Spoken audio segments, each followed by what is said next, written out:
Shalom, brothers and sisters. So let's touch on a few stories quickly surrounding Israel. First one is Hamas terrorist. Our mission was simply to kill. Following Abu Rusha's account, the interviewer asked, "Is killing children permitted in Islam?" "No," he replied. Israel's Shin Bet released the footage on Wednesday of a Hamas terrorist describing his actions in the south of Israel during October 7's massacre. "The mission was simply to kill," said the operative Omar Abu Rusha. "We weren't supposed to kidnap, just kill."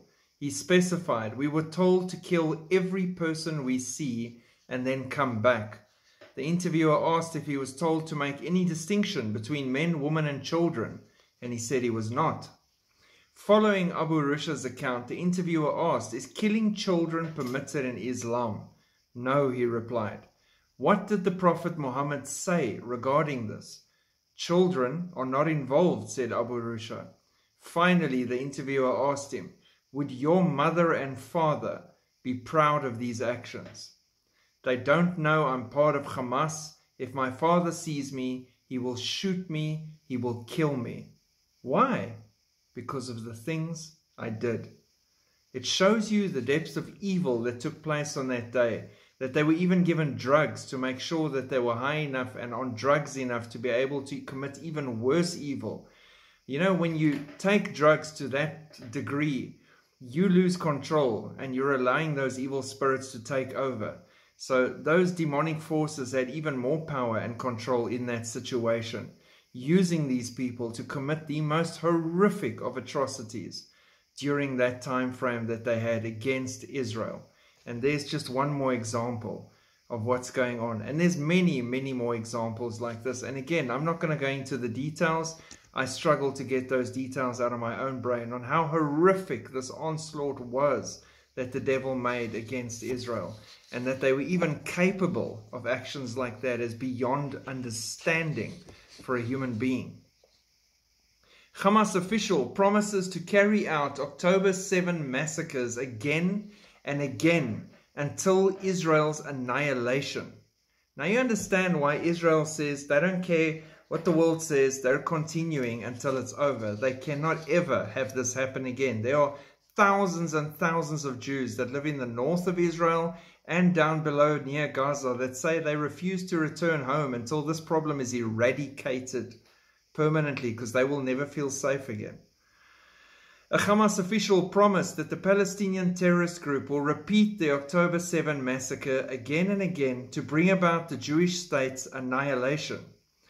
Ghazi Hamad, a member of Hamas political bureau and spokesperson for the Iran-backed terror organization, told Lebanon's LBC TV that it must be finished. It being Israel. "We must teach Israel a lesson, and we will do this again and again," he said. October 7 is just the first time. There will be a second time, a third time, a fourth time, until the occupation comes to an end. Asking if by the occupation he meant the annihilation of Israel, he replied, "Yes, of course. The existence of Israel is what causes the pain, blood, and tears," he said. "It is Israel, not us. We are the victims of occupation, period. Therefore, nobody should blame us for the things we do. On October 7, everything we do is justified." Now again, I immediately think of the stuff they did and think, how can any human being even claim that those things were justified? There is no way on earth that any of those things are justified. On Saturday, Hamad made headlines by storming out of a BBC interview when he was asked about Hamas murdering entire families in their beds on October the 7th. "How do you justify killing people as they sleep?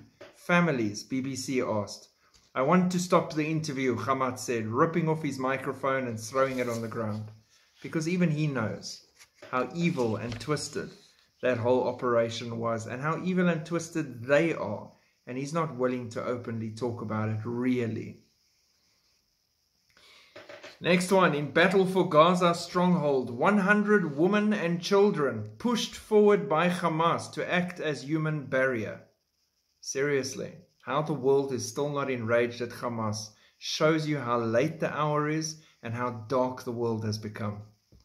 IDF troops met with disturbing tactics at the base of Hamas Force 17 near Jabalia. We stand ready to face more instances of such cynical and brutal use of civilians, the officer said. Soldiers of the Givati Infantry Brigade encountered the shocking scenario during the battle when they neared Jabalia in the Gaza Strip. We stand ready to face more instances like this, the officer said.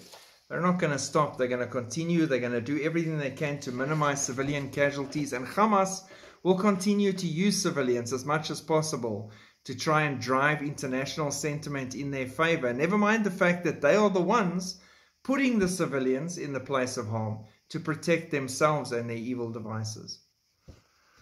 Israeli forces are now deep in the strip at the very gates of Gaza City.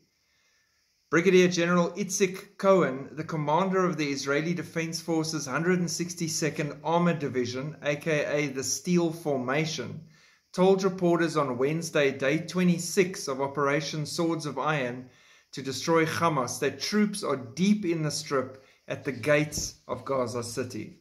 IDF spokesperson Rear Admiral Daniel Hagari said that with advanced planning, precise intelligence and joint attacks from land, air and sea, our forces broke through Hamas' front lines of defense in the north of the Gaza Strip. So they essentially, if you look at the pictures, go look on Telegram too, on those channels that we have there, they've got them cut off and they've got that whole section surrounded, and they are now slowly moving in and shrinking down until they've got them all, and they can get to the hostages, they can get to the tunnels, and they can eliminate the rest of Hamas that are embedded in that part of Gaza. And that is the operation that continues, which is why Iran is freaking out, Hezbollah is freaking out, all the other places like Algeria and Yemen are all freaking out because they know how close it is to the annihilation of Hamas. And they don't want that to happen. So they're threatening big action today and on the days ahead against Israel from multiple fronts with multiple missiles and all sorts of things that they're going to send Israel's way. And Israel's retaliated and said, you know what? Only 50% of our Air Force is currently busy. The other 50% is waiting for you to move. So the minute you move, it's on. And they mean that, not in a friendly way, in a hectic way.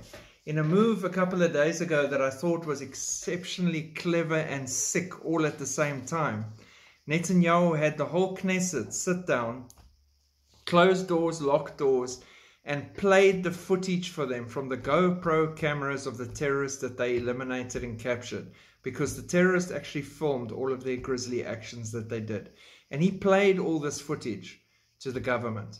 Those people are broken when they came out there. They left the room weeping, shattered, shaken with what they had seen. They couldn't even believe what they saw.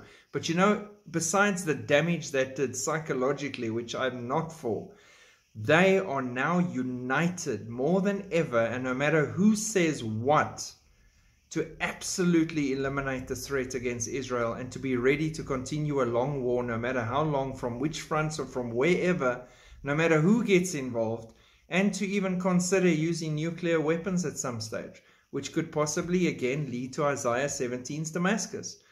Their brains have been shown their future if they don't act. And that horror is now embedded.